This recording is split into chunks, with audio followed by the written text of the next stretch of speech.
Freedom of the Press, Chapter 10. Judy Morgan was a reporter for the Westfield Gazette, the local newspaper. Westfield was a quiet little town. There was the occasional burglary, the teenagers got rowdy once in a while, and there was some shouting at the town council or the planning board meeting now and then. But mostly, things were calm and orderly in Westfield, and every Thursday the Westfield Gazette proved it. Todd Bell sold advertisements for the paper, and he had a daughter in fourth grade at Lincoln Elementary.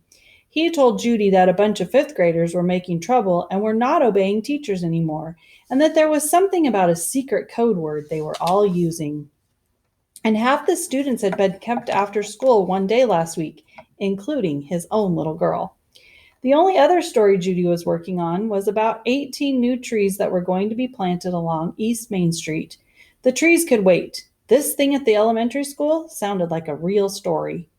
So Judy Morgan showed up at Lincoln Elementary School at 3 o'clock the day after Mrs. Chatham had been to visit Nick's parents. The sign on the door said, "All visitors must report to the office," and she did. On the bulletin board outside the office, Judy saw Mrs. Granger's notice about the punishment for using the word Findle.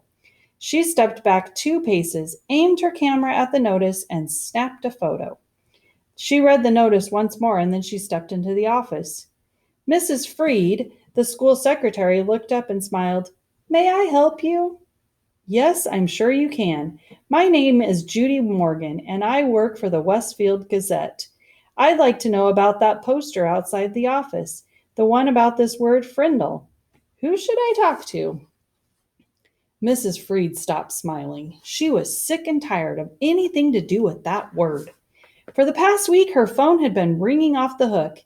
If it wasn't a parent complaining about a child who had to stay after school, it was someone from the school board trying to get in touch with Mrs. Chatham or Mrs. Granger.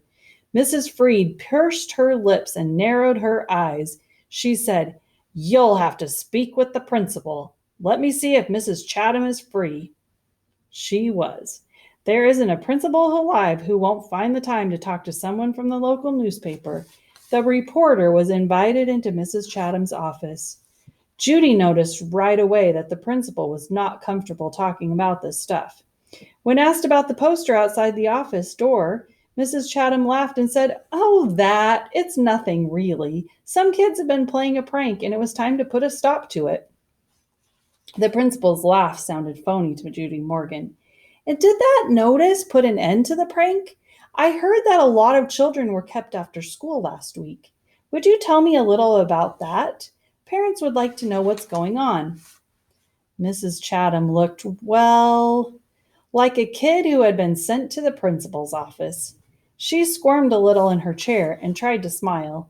She said, "Well, we do still have a little problem, but it's under control. Mrs. Granger may have overreacted a bit. I don't think the children have really been trying to be disrespectful. They are just having some fun, and it's more like a difference of opinion."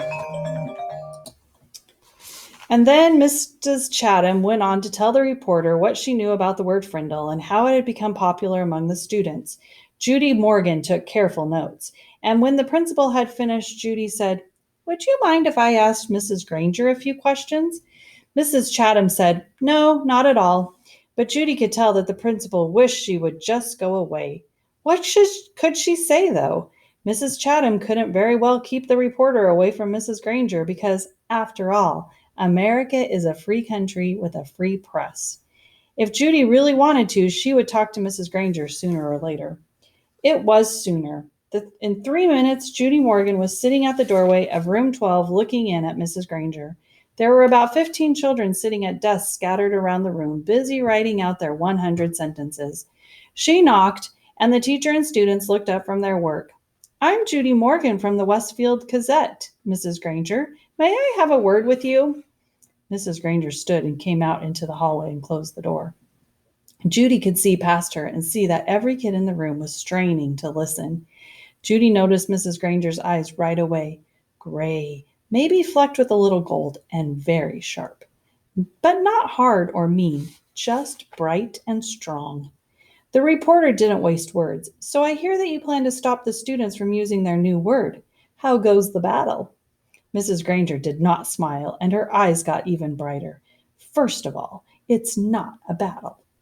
I am merely helping my students to see that this foolishness should stop. Such a waste of time and thought. There is no reason to invent a new and useless word. They should each learn to use the words we already have. But of course, all of this is just a silly fad, and when you add an E to fad, you get fade. And I predict that this fad will fade.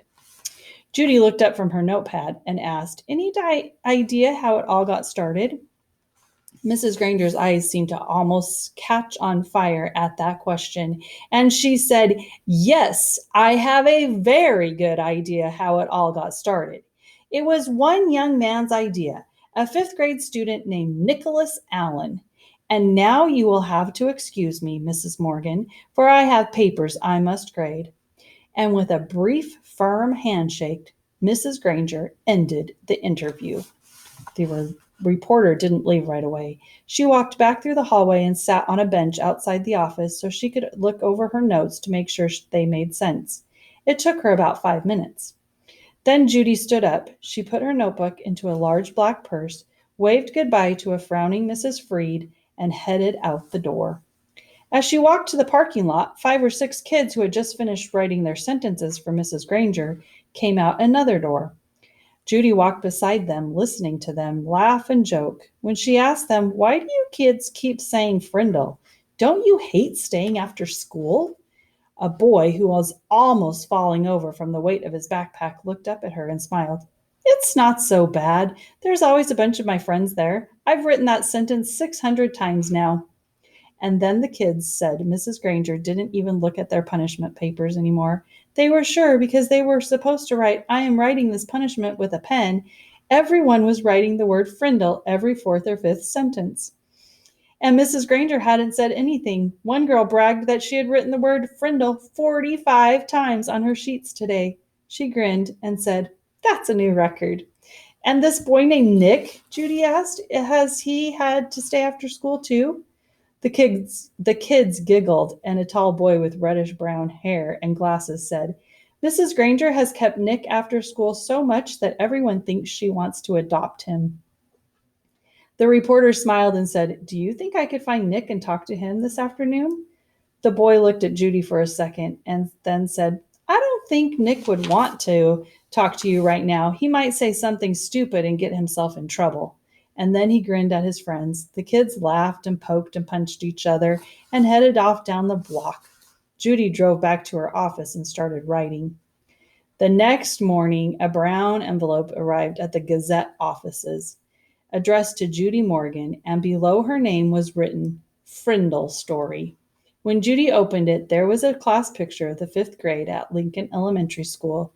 Mrs. Granger and the 6 other teachers were standing at the ends of the rows, and the kids were dressed neatly, hair all combed, but there was something odd about the picture. The reporter looked closely and saw that each kid was holding up a pen, and each little mouth was puckered in the same way, and she was puzzled for a second, and then she said softly, Of course, they're all saying Frindle. Written on the back of the picture in neat cursive was 3rd row, 5th from left. Judy looked at the picture, and there was the same grinning red-haired boy with glasses that she had talked to in the school parking lot yesterday. She chuckled and said, Well, well, well, pleased to meet you, Mr. Nicholas Allen. Here's the picture, of all of them writing their sentences. And I bet you can see that they are writing Frindle instead of pen.